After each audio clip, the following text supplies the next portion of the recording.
Mitra bisnis, OJK resmi mencabut izin asuransi Krishna Life yang bermasalah, namun hal ini malah membuat nasabah khawatir lantaran potensi pengembalian uang mereka jadi lebih kecil. Walaupun OJK memerintahkan likuidasi aset Krishna Life, namun jumlah asetnya jauh lebih kecil dari dana nasabah. Selain itu, berkaca pada asuransi Wana Arta Life yang kini juga dalam proses likuidasi, prosesnya berjalan sangat lamban dan menemui banyak hambatan. Apa komentar Anda mengenai langkah OJK yang tampaknya ingin melepas tanggung jawab ini? Silakan. Line telepon 633-9160 kami buka untuk Anda. Jadi pertama memang kita sebagai masyarakat harus hati-hati dalam memilih perusahaan asuransi ya. Karena memang dalam 3 tahun terakhir ini banyak sekali perusahaan asuransi itu yang salah investasi, dipimpin oleh orang-orang tidak capable, practices bisnis yang misterius gitu, sehingga dia bisa bangkrut. Nah, mengenai Krishna Life memang prihatin juga ya bahwa sisi penertibannya lebih kuat dari sisi OJK dibanding dengan sisi perlindungannya. Nah, ini yang mungkin juga dirasakan oleh nasabahnya, sehingga OJK mungkin harus lebih mengkomunikasikan sisi perlindungan atas polis-polis asuransi ini bagaimana, karena kalau di tabungan kan ada LPSK, nah di asuransi kan belum ada penjaminan atas asuransi yang bangkrut terhadap polis nasabahnya. Artinya nasabah itu jadi tidak tercover. Nah, oleh karena itu mungkin sebelum sampai kepada perdata pengadilan, toh ini perdata, ada baiknya OJK melakukan mediasi kepada para nasabah, menjelaskan bagaimana skema pengembalian uang ini nanti kepada nasabah. Nah, dengan demikian bahwa OJK sebagai lembaga yang mewakili negara, yang melindungi rakyat, itu hadir. Jadi kalau perdata itu kan bisa saja dihentikan pada saat laporan, bisa dihentikan pada saat gugatan, pada saat dakwaan, itu bisa berhenti ketika para pihak itu sepakat untuk menghentikan untuk solusi yang terbaik buat nasabah. Tapi buat asuransi Krishna sendiri, kalau memang sudah bersalah, jangan juga mencari seolah-olah konflik antara nasabah dengan OJK ini menjadi golden ticket untuk cuci tangan. Ya, tetap aja misalnya direksinya harus segera dicekal dan dipenjara gitu, karena ada entah itu melanggar kewajiban fidusia atau mismanagement atau bahkan korupsi gitu. Itu ya disilahkan dalam hal ini kepolisian bergerak, tapi jangan sampai direksi dan komisarisnya dibiarkan bebas. Ini harus diminta pertanggungjawaban atas sesuai dengan undang-undang perusahaan terbatas.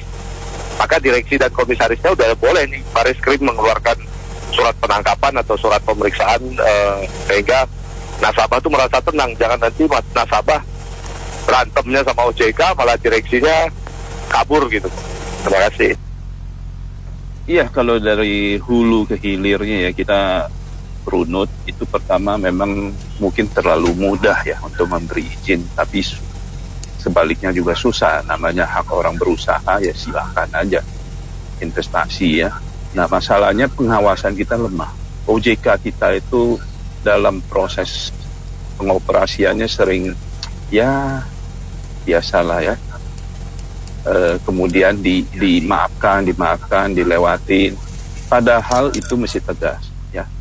Nah, sisi nasabah juga kita lihat banyak yang punya interest yang berlebihan ya, pingin cepet kaya, pingin ini, pingin begitu. Masalahnya nggak pakai logika, make sense nggak itu? Dapat investasi segini gede, segitu gede, itu nggak masuk akal. Kemudian nanti jadi masalah, nyalahin pemerintah, nyalahin undang-undang, nyalahin hukum. Oh, ini jangan ditutup dong, tutup saya susah. Logikanya apa kalau nggak boleh tutup? Terus mau suruh orang investasi lagi. Jadi duit dia yang duluan masuk dia selamat, yang belakangannya meledak.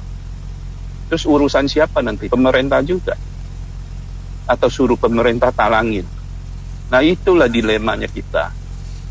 Jadi nasabah juga mesti mikir, kalau mau high return, ya high risk. Itu dia meledak, ya urusan Anda. Gitu loh, sesuai dengan hukum. Tapi ya pengawas ini, OJK ini mesti diketatin. Kalau dia main duit di situ, hukum yang berat. Makasih. Ya kalau kita lihat dari yang kasus di bank luar yang beli obligasi salah itu ya, mungkin mereka juga nggak kasih imbal yang tinggi ya. Karena kita kan kalau sekarang dibilang terlalu tinggi nih kayaknya resiko tinggi, kalau salah sendiri kan ya. Kadang belum tentu juga sih. Karena di sini kita kalau misalnya jadi nasabah kita nggak ngerti gitu loh. Mereka tempatin duit di mana, emangnya dikasih tahu gitu loh. Jadi seharusnya peran OJK ini dia ngawasin gitu loh. Kalau misalnya ada terjadi gagal bayar, harusnya OJK juga ikut bertanggung jawab lah. Jangan istilahnya langsung di-cut gitu, nasabah jadi nggak dapat duit kembali gimana? Ya menurut saya sih OJK jangan kayak lepas tangan gitu juga. Oke, makasih.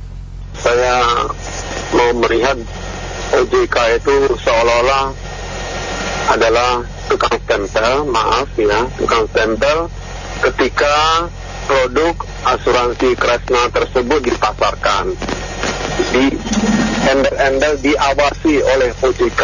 Nah, sedangkan kita melihat begitu banyak kejadian seperti Asabri sampai ke Koperasi Indosuria, Wana Arta, dan ini terakhir ini AJK yang memang menjual produk asuransi yang sudah dilabel diawasi oleh OJK. Nah, sekarang mirisnya itu dari Wana Arta, ownernya sendiri waktu itu langsung berusaha kabur. Sedangkan AJK ownernya tidak kabur dan bahkan berusaha untuk mencicil pemegang polis. Ya, salah satunya termasuk saya. Makanya terus terang saya juga adalah korban dari OJK yang dalam notabene begitu kejam langsung memperlakukan asuransi jiwa Kresna dan disuntik mati. Ya, jadi benar-benar kita menjerit dan juga menangis ya. Kenapa OJK begitu tega ketika ada niat baik dari pemegang saham pengendali AJK untuk mau melunasi dengan cara mencicil ya, sampai sudah kita semuanya udah ikut sol supaya penyertaan modal dianggap yang kita setujui. Tetapi OJK mengatakan bahwa itu tidak sah. Sampai pada detik terakhir dia bilang tidak sah dan dia mau diakta notarilkan. Padahal kita sudah semua tanda tangan mengirimkan di atas Meteraya. Jadi benar-benar sangat menyesal sekali. Kenapa ada lembaga yang tidak menjalankan fungsinya untuk mengawasi dengan sungguh-sungguh sehingga terjadi kasus seperti demikian. Makanya kita sungguh mau berusaha untuk menggugat OJK kembali atas keputusannya. Saya juga mau nanya, ini sekarang asuransi banyak atas nama pemerintah. Itu Bumi Putra bagaimana itu? Nah, satu begitu. Itu OJK sama asuransi itu sekongkol bukan gitu artinya. Oke, gitu aja saya komentar. Saya malah komen pejabat kita ya, jabatan tinggi. Kelihatannya nggak ada yang canggih, nggak ada pintar, nggak profesional ya. Masa bikin dia langsung dicabut, gimana nasabah atau ya nggak? Nah gitulah. Jadi hari ini saya malah komen dah, simpan-simpan tenaga. Indonesia akan buat kejutan kalau hukum kita jalannya cepat. Justru itu di Indonesia lain dengan kita hidup di Singapura. Kalau kita di Singapura, apa kata program, kita punya duit, kita ikut, selesai. Nggak usah mikir panjang lebar. Tapi kalau di Indonesia, justru orang Indonesia itu harus semakin smart. Kenapa? Karena kalau kita tidak smart, kita ada masalah. Kita tidak akan mendapatkan perlindungan dari siapapun, terutama tentang uang. Pertanyaan saya gini, percuma OJK membunuh atau tidak membunuh izinnya asuransi tersebut, nggak ada gunanya. Kenapa? Karena OJK bukan penegak hukum. Penegak hukumnya yang harus kerja cepat. dan dilikuidasi semuanya, lalu dibuka front sebenarnya berapa, lalu dicari yang benar. Hartanya itu emangnya cuman itu. Nah, apa nggak ada harta yang tersembunyi atau harta yang udah dikubur ke liang kubur? Kan kita nggak tahu. Nah, hartanya selama ini kemana saja. Nah, kalau memang hartanya tidak ada dan tidak ditemukan, ya berarti kita nggak bisa apa-apa. Mau apa lagi? Paling-paling orangnya yang dipidana. Kalau orangnya dipidana, satu, negara yang rugi karena ngasih makan. Kita juga ikut rugi. Yang kedua, sekarang yang mau dibagi apa? Emang daging pemilik sahamnya? Nggak mungkin kan? Nah, siapa yang mau makan itu? Itulah sekarang contoh seperti Alvin Lim. Kenapa Alvin Lim dipenjara padahal dia kan juga bela orang-orang asuransi itu. Cuman gara-gara mulutnya aja seperti Ahok, terus akhirnya kena jebak, masuk penjara. Lah itu kan kasihan juga. Jadi artinya hidup di Indonesia yang pandai, ya kamu makin maju. Kalau yang nggak pandai, ya kamu dibohongin. Itu aja kuncinya. Jadi pintar-pintar. Jangan bermimpi mencari pertolongan. Kalau ditolong, itu ya alhamdulillah. Kalau nggak ditolong, nggak usah pakai nangis. Ya, belajar dari pengalaman. Jadi jangan mudah percaya apapun. Dan kita juga jangan tamak ya. Kalau di asuransi, oh iya untungnya lebih gede atau apa. Mendingan di bank. Kenapa? Kalau di bank, kan ada ininya, ada asuransinya. Asuransinya itu artinya kan bank itu mendeposito uang atau asuransi yang mana apabila bank ada apa-apa, uang yang ada di OJK untuk mengganti nasabahnya. Tapi kalau asuransi kan nggak ada atau belum ada. Nah ini repotnya. Makasih. Saya juga salah satu korban dari Kresna Life. Waktu itu kita memang saya investasi karena ada logo OJK, diawasi dan terdaftar oleh OJK ya. Tapi kalau lihat cara penyelesaian OJK yang main gampangnya tutup selesai udah tinggal gitu ya. Lama-lama siapa yang percaya ya dengan stempel OJK begitu ya. Kan apalagi sekarang sebenarnya sudah ada undang-undang ini kan, apa yang penjaminan untuk asuransi seperti yang di tabungan juga kan. Kalau bank kan di cover, kalau nasabah tabungan, nasabah bank, kalau banknya tutup diganti oleh LPS kan, lembaga penjamin simpanan kan. Ini OJK itu bagaimana peranannya ya dengan lembaga penjamin asuransi begini ya. So kalau ini ya nggak ada bedanya mau dipakai stempel OJK atau distempel sama perusahaan lain, diawasi oleh perusahaan lain, nggak ada bedanya. Kalau hanya main, kalau dari ini main tutup udah gitu aja gitu. Kemudian urusan terserah, urusan nasabahnya dengan urusan asuransinya urus sendiri aja sana. Terus peranan OJK di mana yang katanya dikatakan menjamin dan kemudian mengawasi dan mendaftar. Itu mungkin yang kami juga menghimbau untuk OJK, ya jangan beginilah mainnya lah, kok enak aja gitu. Banyak setelah kalau dulu kita invest karena ada nama OJK, sekarang begitu bermasalah OJK main lepas tangan gitu. Opini saya begini, ini sih sebenarnya kalau kita ngomong mengenai asuransi, saya salah satu orang yang cukup konvensional lah kalau untuk hal ini. Saya lebih memilih yang udah jelas-jelas aja, karena tentunya seperti yang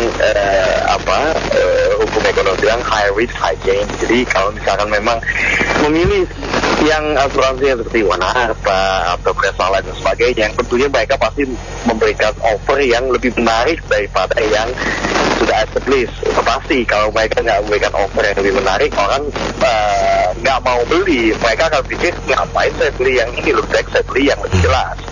Jadi tentunya kalau udah begitu, ya harusnya nasabah memang harusnya juga mengerti bahwa kalau saya pilih yang seperti ini, ya ada resikonya yang lebih tinggi probability-nya dibandingkan kalau membeli yang lebih punya nama atau sudah established yang lama. Kemudian kalau kita bicara lagi mengenai OJK, saya rasa sorry lah, mohon maaf, tapi saya rasa OJK juga kurang kredibel lah. Credibility OJK saya rasa untuk mengawasi keuangan kita cukup lemah. Jadi izin dan sebagainya juga cukup gampang bisa dibeli. Karena institusi seperti ini kan sebetulnya kan banyak rasio-rasio yang harus dicukupi kan. Rasio-rasio ini juga bukannya suatu rocket science ya, semua orang juga cukup tahu lah di bidang finance. Jadi harusnya OJK jauh-jauh hari kalau memang dia memang mau mengawasi betul-betul, saya yakin nggak bakalan lewat, tidak mungkin lewat lah. Jadi saya rasa untuk para pendengar nasabah ya tentunya kalian juga harus sudah mengerti bahwa ya kalau memang memilih yang ini ya ada resiko, memilih yang itu resikonya seberapa besar ya masing-masing harus mengukur sendiri. Karena kalau ini OJK misalkan yang ini sekarang nggak di stop, kalau masih terus beroperasi yang makin lama ya makin, karena kan ini kan ada unsur-unsur ini kan penyalahgunaan dari yang pemegang saham kan, jadi ya susah juga. Jadi mau nggak mau ya memang mesti stop, kalau nggak di stop ya makin banyak lagi yang celaka. Jadi ya kira-kira gitulah ya. Ya, jadi cobalah di Indonesia ini hukum jangan apa istilahnya bisa diharapkan hukum itu akan lebih adil lah ke depannya dan lebih aman untuk masyarakat ya, melindungi masyarakat. Makasih. Jadi kalau ngomongin OJK betulnya gini, banyak masalah mengenai di keuangan ya, asuransi, ada Kresna, ada Wahana, ada banyak masih. Ada juga ada koperasi kan, ada Indosuria, ada koperasi yang dulu apa sih itu yang apa sih seperti trading abal-abal, robot trade, semua di bawah pengawasan OJK sebetulnya. Nah masalahnya OJK ini tim pencegahannya itu nggak ada, bukannya nggak ada, mungkin tahu sedikit atau mereka juga bagian dari apa ya, untuk menyetujui hal-hal yang sebetulnya merugikan masyarakat. Sebetulnya mereka sudah tahu. Produk asuransi Kresna ini juga sudah tahu di lapangan itu sudah banyak. Mereka sudah tahu kenapa nggak di stop, jangan sampai terlalu lama. Robot trading bisa sampai 2-3 tahun. Sebetulnya dari awal pertama juga udah tahu yang disayangkan. Kenapa nggak bisa dicegah dulu? Atau mungkin kita nggak tahu ada under table, itu produk umum, semua orang tahu, pasti mereka tahu. Jangankan seperti itu, ada satu multi level baru buka bisa waktu itu diisukan seperti money game. OJK datang timnya dibubarkan. Nah seperti itu dia tahu. Itu belum buka ya, baru mau launching aja dibubarkan karena nggak ada under table. Yang sudah produk lama itu sudah tahu. Nah ini yang disesuaikan. Karena saya juga korban dari robot trading. Iya, kita tahu ya beberapa kasus harusnya termasuk asuransi Jiwasraya yang lalu, sekarang Kresna itu kan memang terjadi penurunan aset ya, dan kita ketahui bahwa uang aset di PT asuransi itu kan dari pembayaran premi para anggota ya. Jadi kalau terjadi pengurangan iuran aset, seharusnya pihak OJK ini mengawasi. Dan kenapa sampai terjadi pengurangan aset seperti itu? Dan kalau bisa asetnya dinaikkan lagi, karena itu uang-uangnya para pembayar premi di asuransi itu. Jadi kalau menutup likuidasi ya kemungkinan memang bisa berkurang nanti pemberian preminya atau apapun itu. Dan ini yang dikhawatirkan para nasabah yang ikut asuransi itu yang membayar premi, kemungkinan seperti itu. Terima kasih sama wabarakatuh. Kalau menurut saya itu gini sih, pemerintah itu harus juga memberesi untuk investasi, tidak hanya dari sisi asuransi aja. Banyak investasi bodong yang masih belum selesai, yang masih belum terselesaikan, dan seolah-olah tidak ada penanganan dari pemerintah. Sebaiknya kalau menurut saya itu investasi bodong atau mungkin dari pihak-pihak asuransi yang bermasalah itu dimonitoring, terus dikejar terus untuk bagaimana penyelesaian terhadap nasabah-nasabah yang masih sangat banyak. Karena nasabah-nasabah kecil itu kalau sudah nyantol di investasi bodong itu kayak seperti saya sendiri itu nyantol 4 tahun lebih ini, tidak ada penanganan sama sekali. Itu tidak ada, harus kita menghubungi kemana kan nggak tahu. dan dari pihak pemerintah ini sendiri pun tidak ada kemajuan yang berarti. Jadi mungkin sebaiknya pemerintah itu bisa memfasilitasi untuk penyelesaian supaya nasabah-nasabah kecil ini semuanya itu bisa terselesaikan. Tidak hanya lepas tangan terus ditutup gitu aja. Ya siapapun yang bisa aja kalau membuat kebijakan seperti itu kan seolah-olah kan sudah tidak mau tahu urusannya, urusan sendiri. Penyelesaiannya bagaimana itu urusan sendiri dah. Kalau hal itu kan sulit karena kan pihak orang kecil itu harus bagaimana untuk menyelesaikannya, karena pemilik investasi itu kan rata-rata orang yang besar gitu loh, pejabat itu kan. Itu. Terima kasih. Terima kasih. Baik, opini komentar Anda kami tampung dalam Businessman Opinion. Terima kasih sudah bergabung. Saya Mary Agusti.